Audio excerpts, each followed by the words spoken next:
राधे राधे जी। कैसे हैं आप सभी लोग? आप सभी लोग स्वस्थ होंगे, कुशल मंगल होंगे। आप सभी के स्वास्थ्य और कुशल मंगल की कामना मैं ईश्वर से करती हूँ कि आप सभी लोग स्वस्थ रहें और कुशल मंगल रहें। आज हम एक गांव के विचित्र घटना के बारे में बात करते हैं।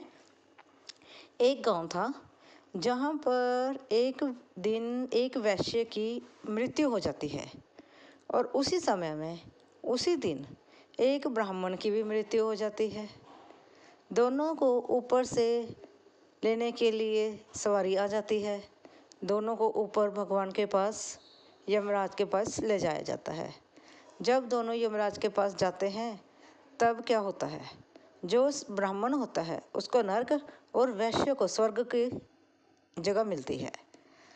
जो ब्राह्मण होता है वह कहता है कि मैं नर्क में क्यों जाऊं? सारी उम्र मैंने पूजा पाठ की है, ग्रंथ पढ़े हैं, धूप दीप की है, भगवान की सेवा की है, तो फिर मैं नर्क का भागीदार कैसे हुआ? मैंने तो भगवान जी के साथ दो दो बातें करनी है। चलो जी, उसको भगवान जी के सामने पेश कर दिया गया। उसने कहा, भगवान जी मैं आपके साथ दो दो बातें कर लेना चाहता हूँ। मैं आपसे पहली बात तो ये स्पष्ट कर लेना चाहता हूँ कि मैं नर्क का भागीदार कैसे हुआ और वेश्या जो है वह स्वर्ग के भागीदार कैसे हुई।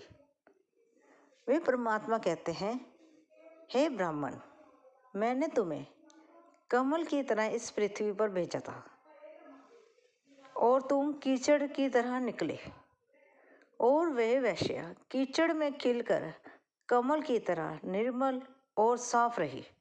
वो कैसे, ये मैं तुम्हें आज समझाता हूँ।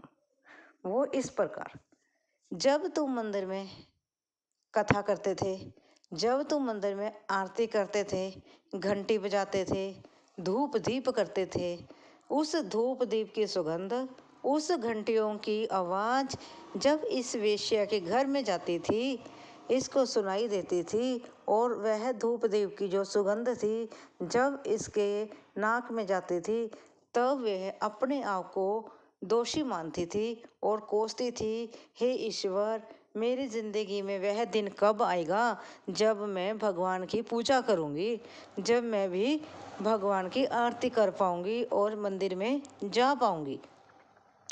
जब जब तुमने आरती की, जब जब तुमने धूप दीप दिखाई, तब तब इसने अपने आप को कोसा। और तुम चाहे मंदिर में रहते थे, धूप दीप करते थे और कथा वाक्य करते थे, ब्राह्मण थे, इतने सुंदर, उसमें जन्म लेने के बाद भी तुम कीचड़ के समान रहे।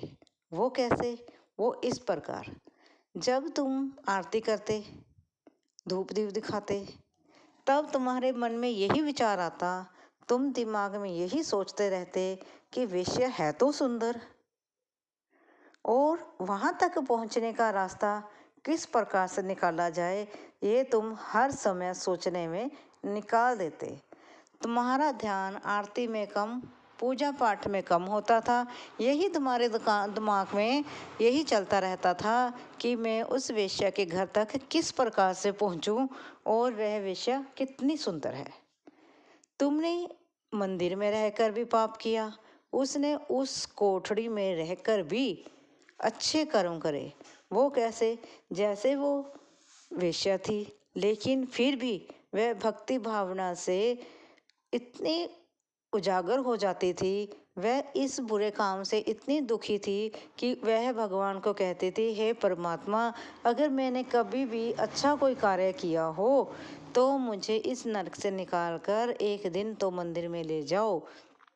क्या मुझे मरने के बाद भी नरक मिलेगा? इस प्रकार से ये प्रार्थना करती और भगवान को कहती कि क्या मेरी तुमने किस्मत ऐसी लिखी है कि मैं कभी मंदिर में नहीं जा पा रही हूँ, और इतनी सुंदर घंटियों की धुन जो है और इतनी सुगंधित धूप दीप की जो सुगंध आती है, क्या मैं इसको कभी महसूस पास जाकर नहीं कर पाऊँगी? और जब वह नाचती थी तो शराब बटती थी, और तुम सोचते थे कि क्या मैं उसका कभी रसपान कर पाऊँगा? तुम सोचते थे क्या मैं उस शराब का कभी रसपान कर पाऊंगा? लेकिन वो शराब का बटना, वो नाचना, इस वेश्या की मजबूरी थी, इसलिए इसको स्वर्ग का और तुम्हें नरक का द्वार मिला। इसीलिए हमें परमात्मा के लिए हमें परमात्मा में ही मगन रहना चाहिए, अच्छे कार्य करने चाहिए। अपने अगर हम जो दिमाग में सोचते हैं, जो मन में सोचते हैं, वह भी एक काउंट होता है और वह भी हमारे पाप दोष में गिना जाता है। जैसे कि कभी सतयुग था ना, जब अगर कोई सोचता था कि शायद मेरे पास ये होता, शायद मैं इसे मार देता, या शायद मैं इससे ये छीन लेता, तो उसको उन पापों में गिन लिया जाता था, वे उनके पापों में लिखे जाते थे। लेकिन जैसे कि आप सभी जानते हैं, आज तो कलयुग का जोर है, तो इसलिए हमें अच्छे विचार रखने चाहिए, अच्छे कार्य करने चाहिए। ऐसा नहीं होना चाहिए कि हम मुँह से कुछ हैं, दिमाग में कुछ है, चल कहीं रहे हैं, देख कहीं रहे हैं। अगर वीडियो अच्छी लगी हो तो लाइक और सब्सक्राइब ज़रूर करें। Thank you ji.